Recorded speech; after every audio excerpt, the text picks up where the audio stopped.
Don't share screen.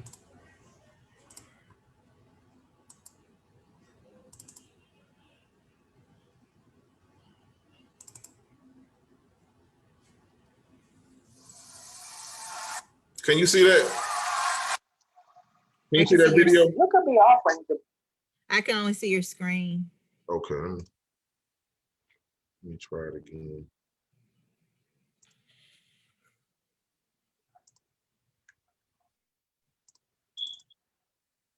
Let me come out of there. Can you see that? Best of products in the world. Yes. But if you don't have the effective branding, marketing, and promotion,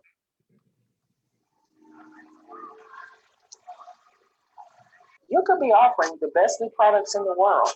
But if you don't have the effective branding, marketing, and promotional tools for your products and services, then you're probably not getting the best results you need to reach your target audience. Allow QTV Multimedia to translate a more efficient process and to bring clarity to your current or future business. Take advantage of our low-cost and proven creative opportunities.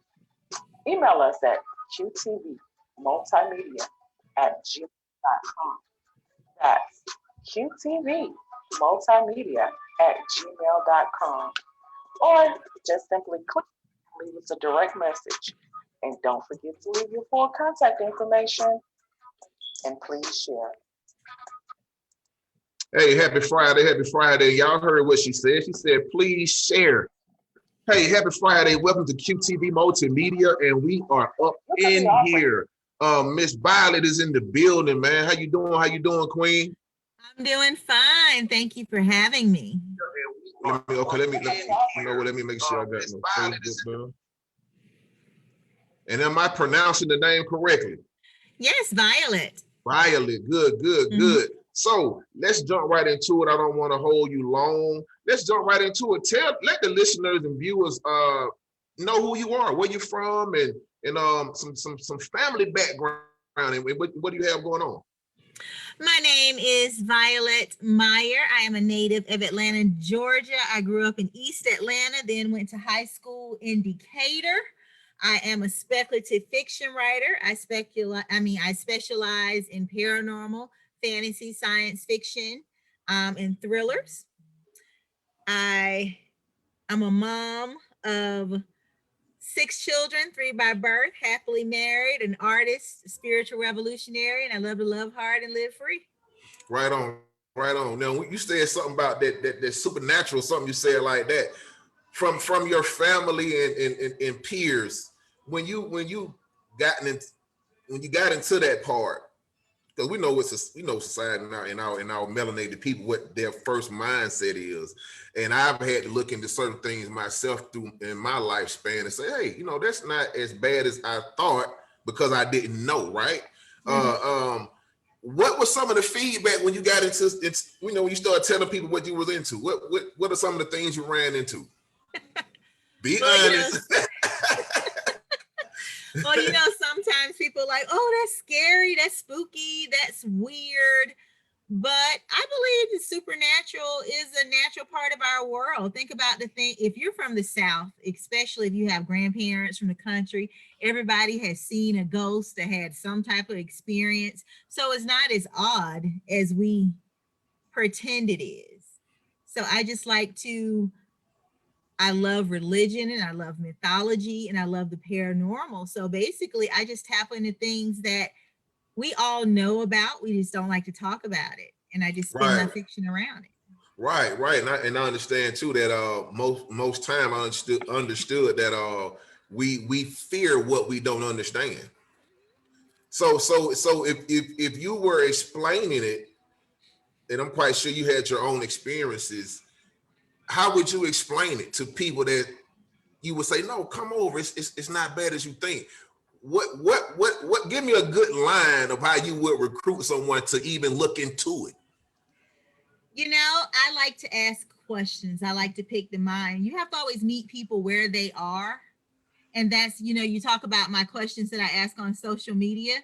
Sometimes you just make people comfortable, ask a few questions, pass no judgment, no matter how confined or open they are about something. And when you see where they are, you know how to introduce a little bit, or you could just open the entire door and let the floodgates come through. Right. You Conversation have rule the to see nation, where right? they are. Because if you're not at a certain place, it doesn't matter what a person says because it won't be received. Right. So when you got into everything you mentioned, was it, were you in college? Was it something you was involved with in the community? How did you go that route? You know, how did you get to that How point? did I decide to become a writer? Just in the knowledge of some of the things you mentioned. Like What made me fall in love with the paranormal? Is that what you're asking? Yeah. I was trying to figure out. Believe it or not, I grew up with a great grandmother. She was born in 1892. She was very old already when I was born, but she told the most inebriating stories. Like, she always talked about this spirit, she always talked about spirituality. She even though, we come from a whitewashed America, she still held on to some of her African retention. So working with herbs and the spirit and interpreting dreams and, acknowledging your ancestors, it wasn't foreign. So she always talked about those things. And when I grew up, my mom, like most of our parents, they put that stuff away, but it stuck with me. And I just started to dig deeper, like it has to be something to this.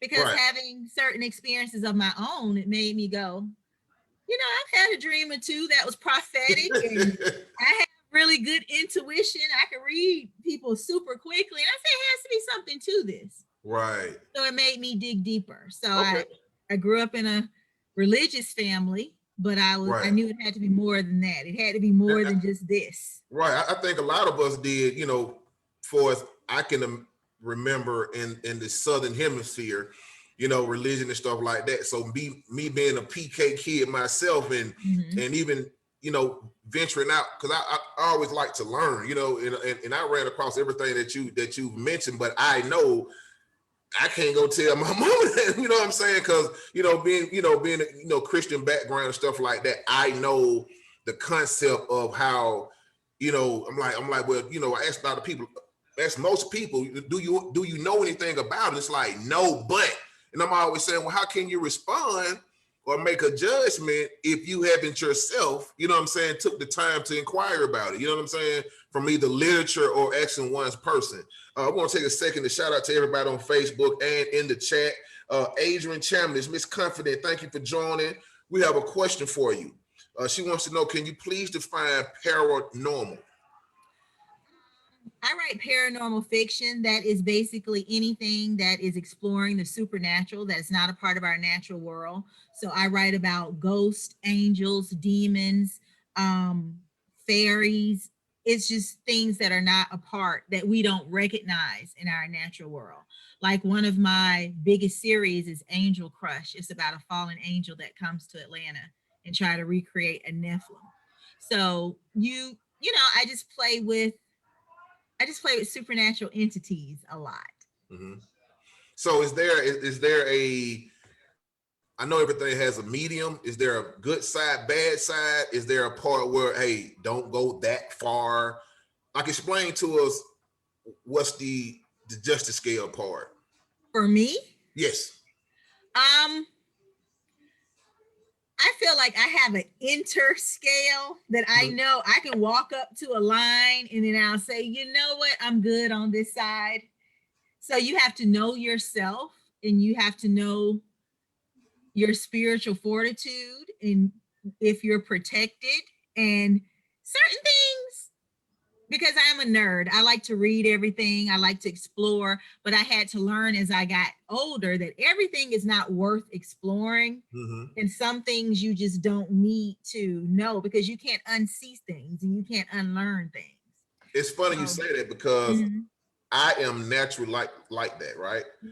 I don't even want to say I had powers. I always feel like I am being protected by a greater, a Yahwehism. You know what I'm saying?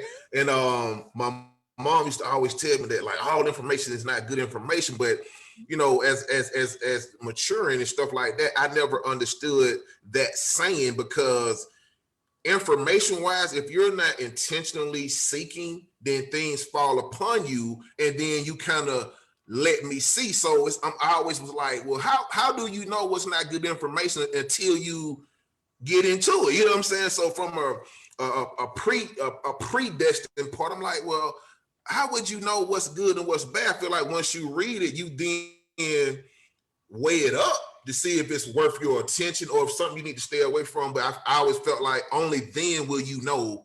You know what I'm saying? Because something you might not be into, but it might be good to know it. You know, right? I like to study the history of things. Like you can, perfect example. I study all religions.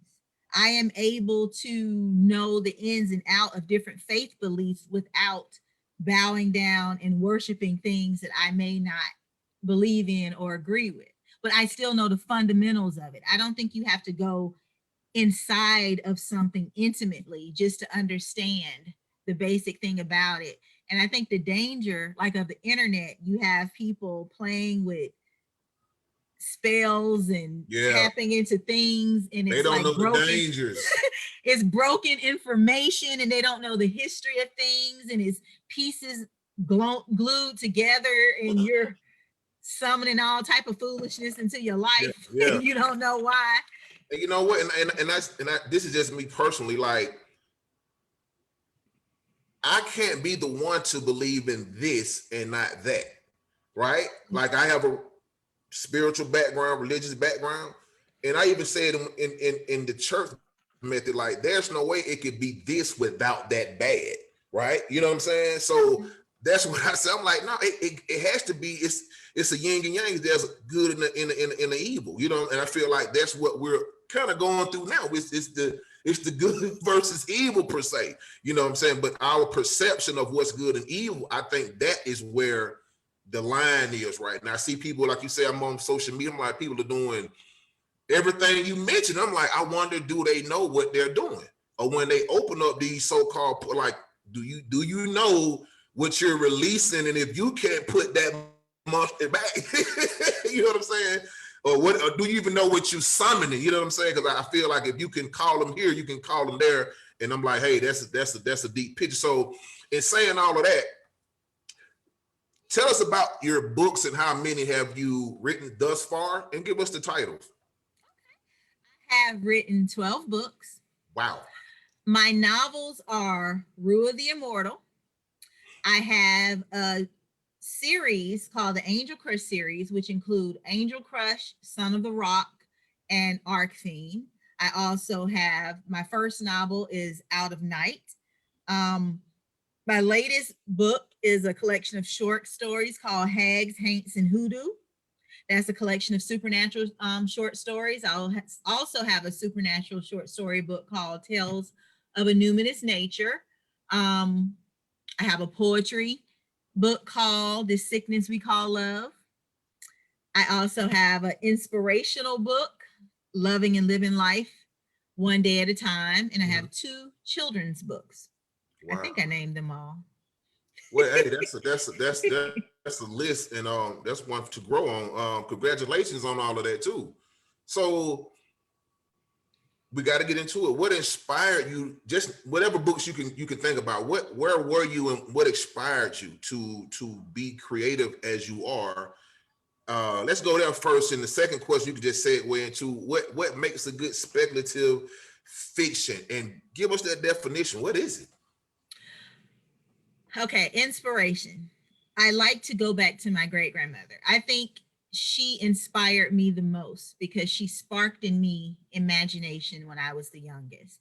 And because of, I call her a holy woman, because of her closeness to God and her spirit, her spirituality, her religiosity, and her inner shamanism, I call it. That's not what she called it, but that's what I called it, because to me she was a holy woman, and she introduced me to the supernatural world. I knew the world was sacred and secular at the same time, and it didn't separate. So I knew that early as a child. So that being a part of me, when I wrote, my first love was poetry, but when I started writing prose, it was just a part of me. So when I don't even think I'm capable of writing a regular book. I'll start writing a story and a ghost shows up somewhere, or it just goes to the left. So I say, well, maybe this is my gift. I'll just keep rolling with it. So that's my inspiration to write speculative fiction. Now, speculative fiction is a big umbrella that covers genres of the like intense supernatural imagination. So that includes science fiction, fantasy, paranormal, horror, cyberpunk, anything like that. Anything that's dealing with the imagination that is not a part of the everyday world that we see. That's speculative fiction. So are these your ideas, or are you delivering to the people what you know they want? They are my ideas. I write books that I want to read. Okay. I don't think the world needs another copycat. I believe that the creator created all of us individually to tell our perspective of the world. So if I wrote like other people, I did not serve my purpose. I write from my imagination.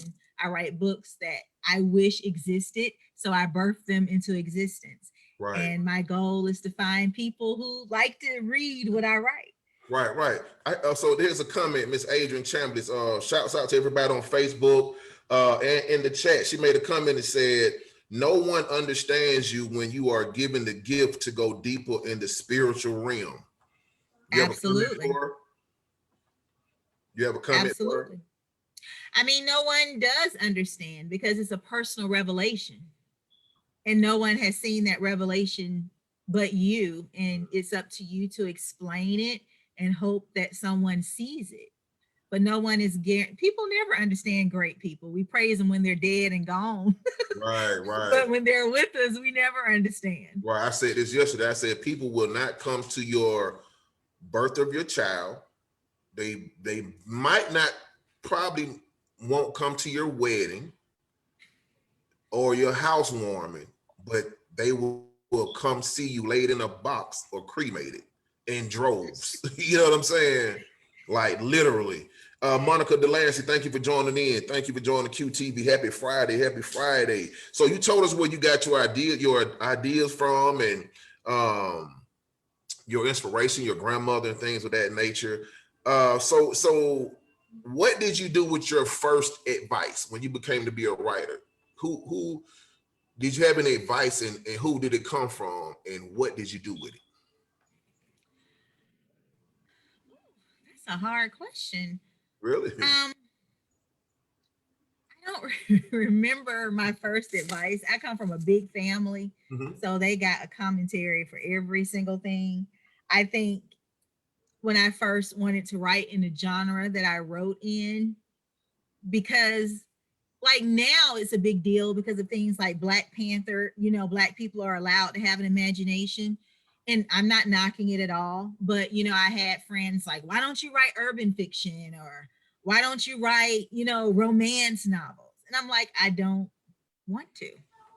And I think that was the hardest thing, to stick to what I wanted to write, especially at a time where it wasn't okay to see Black people in space, or Black people as supernatural beings, or prophets and priests and avatars of the world. And but now, thank goodness, and I think Black Panther's success actually is part of all of our success as Black speculative fiction writers, because it opened the door. It was okay to see Black people outside of slave movies and tragedies and and gangster movies. And I mean, I like gangster movies and power like anybody else, but I also like Lord of the Rings and Avatar. Right.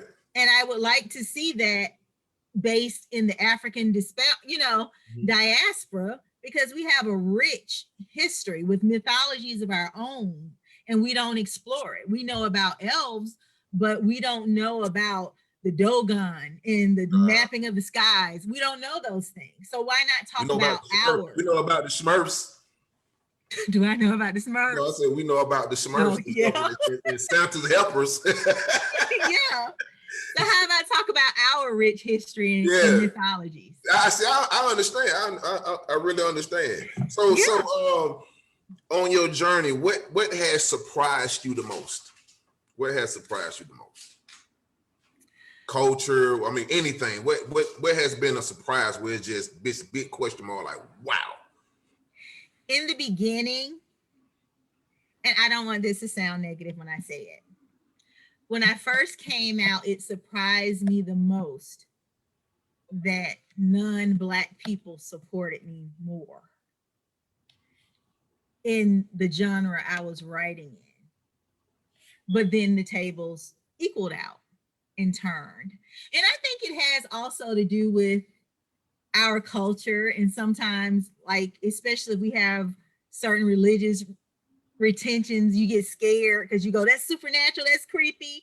And until they read it and they realize it's not demonic, it's not the devil, it's not going to get you, it's not, it's nothing like that. But sometimes people, sometimes our people, we're taught to be like, oh, hags, hanging, hoodoo, what that mean? What's gonna happen? You gonna put some on me? But Off then the rip. yeah. But when you read it, you see the humor, and you read a story about a vampire or a werewolf or an ancient woman in Atlanta who's a root worker who's 300 years old. And then you see, like, oh, that's creative, that's cool, and it's not as creepy as you thought it was. So I think at first I was like, do y'all really? Yeah. So would you contribute some of this this shakeup due to the awakening? You know what I'm saying? Like this big shift that has happened. Can you contribute some of that to the, because we're waking up individually, but we are waking up. Absolutely, because organized religion is on a decline. It's not that people don't believe in God, and it's not that church isn't beautiful and doesn't have value, but organized religion is a beautiful thing, but it had also done negative things in history. So it has forced people to search a lot of things and question a lot of things. And therefore, people are more open minded. They're more acceptable of other people's belief systems and say, okay, well, maybe my way is not the only way. Maybe God is bigger than a book. Maybe the world is, maybe God spoke to just more than one person. And just that shift of spirituality, then you have, new age philosophies and births, resurgence of pagan beliefs. And it's just a hodgepodge of, the internet information. So now it's just open. And that's good and bad now. Because with openness, with no understanding, it's a lot of confusion. Right. So by you saying that, what message would you give the people now that so much information is out there? I see, even with our brothers and sisters, when we saying we woke, and it just seemed like to me. Now, of course, it's not everybody, right? But it seems like so many people want to know that they're only involved in the communication or the conversation and the debate, that I know something, but there's not, those same number of people are not walking the walk. Does that make sense? I see so many people wanting to learn something that they just willing to have, they just want to talk. Tell you what they learned or they heard and they regurgitated, but then the lifestyle of living what you now know better, do better. I'm not seeing much as the doers as those that are just learning some stuff. You know what I'm saying? Humans are fundamentally lazy. We like to get the shortcut. Yeah. Anything that's gonna make change. And that's what it is. It's easy to, it's hypocrisy at its best, and sometimes it's intentional and not intentional. It's easy to regurgitate things. It's hard to actually be a person of your convictions, because the truth is, if you live truly with your convictions, you have to be okay that people won't agree with you. You have to be okay that sometimes you'll be ostracized Yeah. from your communities. You have to be okay with those things. And a lot of people are not. Yeah.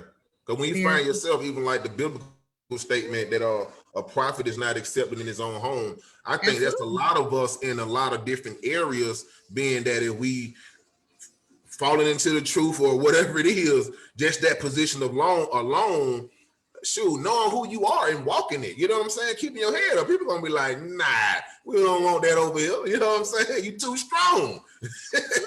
By the way, I love your background.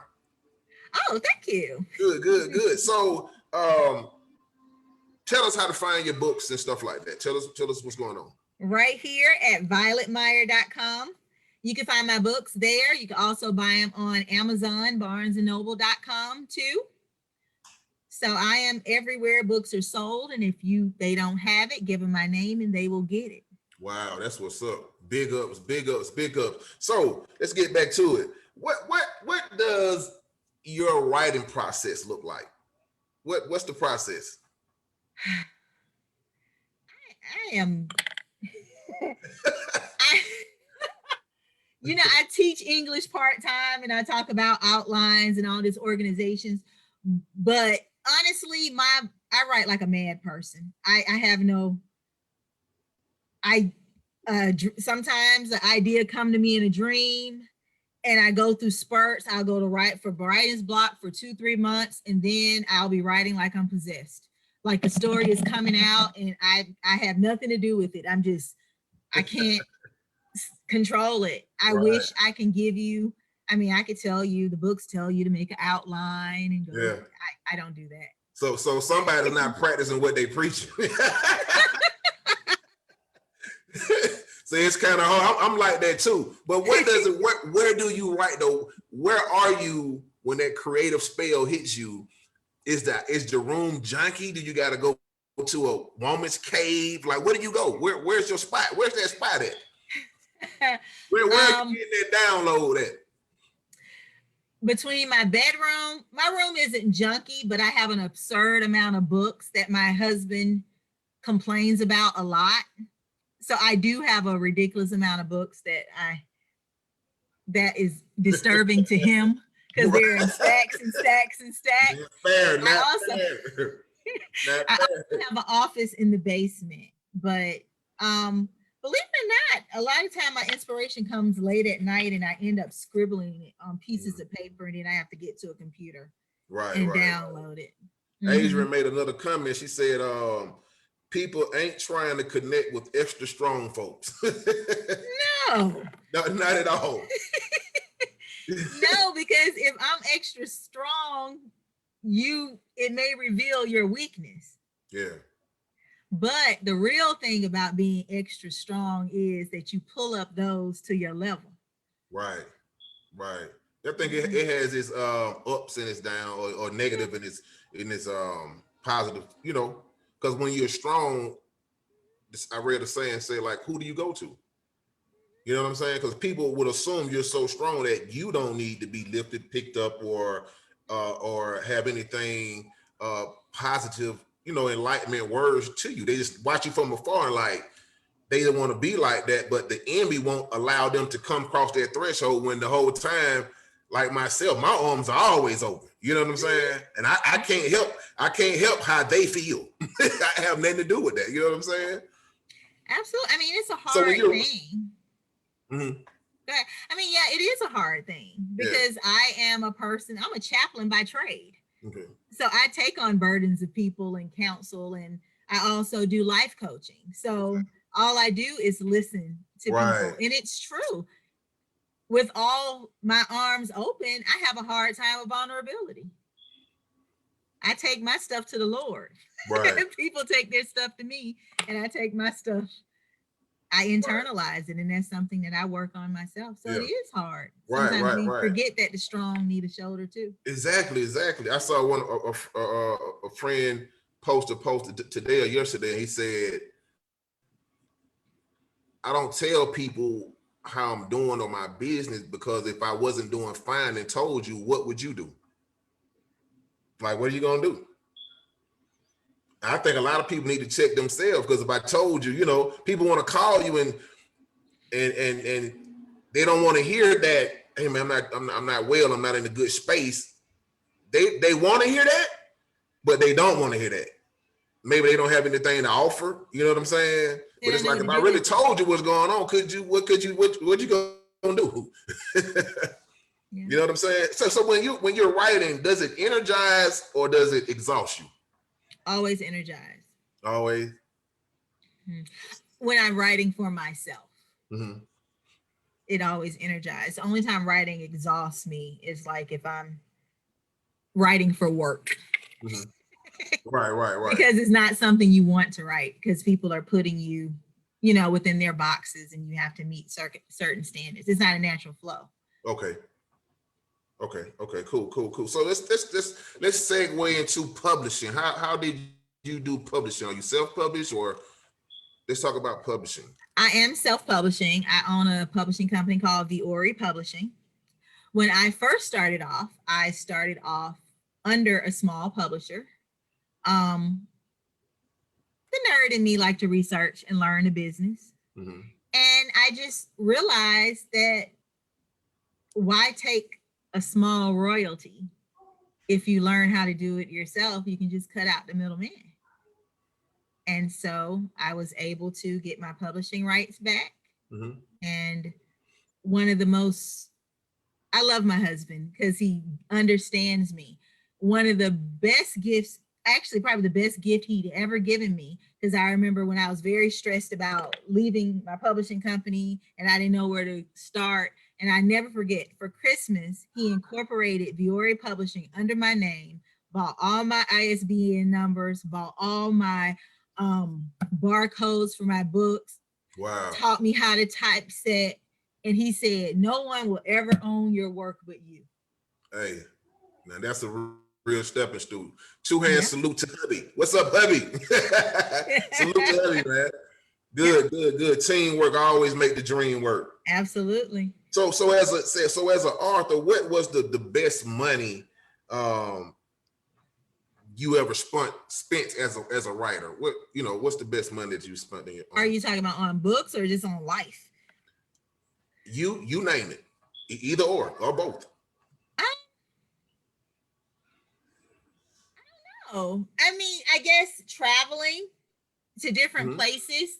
Because when you are a small publisher, you have to do all the advertising and networking yourself. So I guess the best money ever spent is when I go to a different place and I'm able to meet new people and expose them to my work and create more of a fan base. It makes you feel good when, I'm in Atlanta, and when you put your money out in marketing, because anytime when you're an artist, one moment you're living eating steaks and the next minute you're eating ramen noodles, and then it makes you feel great when you get an email like from Ireland, like your writing is awesome, and you're like, how in the world did it get to Ireland? That's a major high right there. Absolutely. I got an email from several record labels from my music that they found. So when I'm getting these emails, that's all I want to know. How did you hear about me? You know what I'm saying? So it's an awesome feeling. So what advice do you give writers and aspiring writers? What do you give them? Be true to yourself. Be true to your art. You need to find your own voice. It's okay to admire other writers, but believe in your gift. If that is your gift, it will carry you. Just really be yourself. Be yourself. Mm-hmm. Because I think that's the greatest thing you can give people. Right. If you look at musical artists in the world, all the greatest artists became the greatest artists, not because they were cookie cutters, because when you know Prince, you know Prince. Right.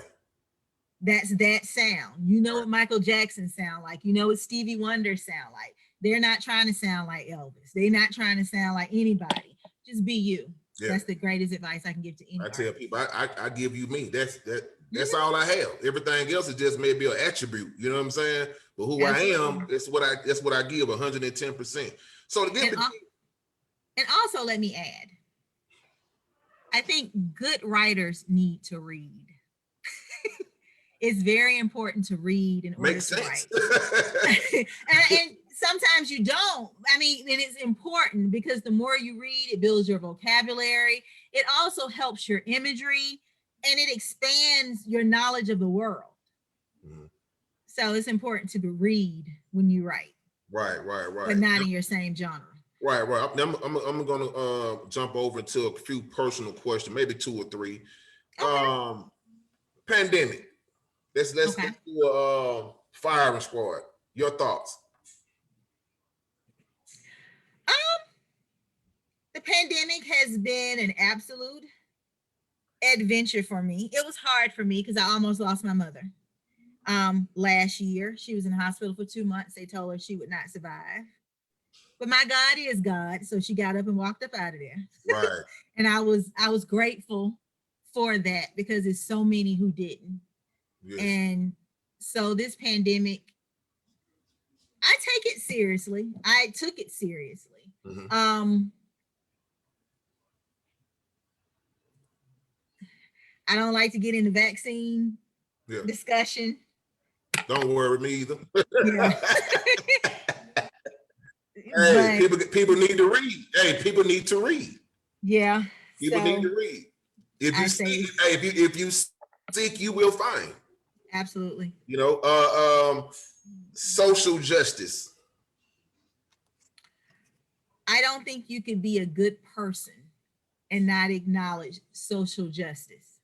If you are oppressive to anyone in this world, whether you agree with them or disagree, every human being has a right to exist and exist in a free, liberated state. Mm-hmm. So to me, social justice, if you are a good human being, no matter what your belief systems or backgrounds, I don't agree with a lot of stuff, but I still believe that you have a right to exist and to disagree with me. So social justice, I don't trust no preacher who don't preach social justice. I don't deal with people who don't believe in social justice. And I try to stay away. I'm not a perfect person, but I try to stay away from oppressive ideas. That doesn't mean we have to agree with each other or, you know, sign off on the same things, but at least a core of us should be. Right. If one person is enslaved, all of us are enslaved. Right. What about prison reform? Absolutely. The prison is nothing but modern slavery. I mean, it has to be reformed. It's the biggest showing of systematic racism in America. I mean, we have to be able to free our Black men. You have people in there serving 20-year sentences for $5 worth of crack. It's ridiculous. It has to be reformed. If America is very serious about ending systematic racism, that's the first place to start. And everyone, especially with the marijuana charge, all of them should be exonerated immediately, especially when it's made legal in many states. You have to free them people. Last two, family. My family is everything. That's my life goals, God, family, everything else. So that Trinity. Absolutely. Love. Absolutely. I think love is the strongest force in the universe. When light came, love came. It's nothing greater. And that's the only thing that can truly heal the world, when you really love completely. I want you to give the youth a positive message for tomorrow, being that they've been dealing with the pandemic. They've been seeing the news. They are mature enough to turn on Action News and Fox 5 and see the catastrophes and all the other stuff. Give them a positive message before we get out of here. This too shall pass. You are strong. The world has always seen disease, destruction, war, violence. Know that you are powerful. You will have a purpose and you are meant to be. Keep on keeping on. There we go. Anything you want to give the people, tell them how to contact you, your page. Plug yourself in, sis. Absolutely. My name is Violette Meier again. Check me out at violettemeier.com. You can find me on Instagram under Violet L. Meyer, Twitter, Violet Meier, Facebook, Violet L. Meyer. If you know my name, you know where to find me. And pick up a copy or 2 or 3 or 10 of my books. I promise you, read one, you'll love them. Hey, sis, awesome time on QTV. Thank you for your time and stopping by. We're not going to hold you. We never do. This is QTV. Violet, thank you again. Shouts out to hubby, man. Hey, blessings on your ventures and all that good stuff. We'll see you guys next time. Same station, same channel, QTV Multimedia. And we love y'all for free. Enjoy your weekend. Have a good one. Thank you for having me. Likewise. Marketing and promotional tools for your products and services, then you're probably not getting the best results you need to reach your target audience. Allow QTV Multimedia to translate a more efficient process and to bring clarity to your current or future businesses. Take advantage of our low-cost and proven creative opportunities. Email us at qtvmultimedia@gmail.com. That's qtvmultimedia@gmail.com. Or just simply click and leave us a direct message. And don't forget to leave your full contact information and please share.